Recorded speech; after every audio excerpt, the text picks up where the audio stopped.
Yung dog lover, oh. Yung aso na yan, siya nag-aalaga sa aso na yan.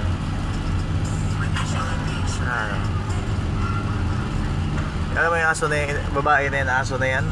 Nakailang bisis na nahuli dito ng mga kuwan yan. Di ba nililigpit yan sa mga barangay? Nahuli na yan dati. Tinutubos lang yan eh.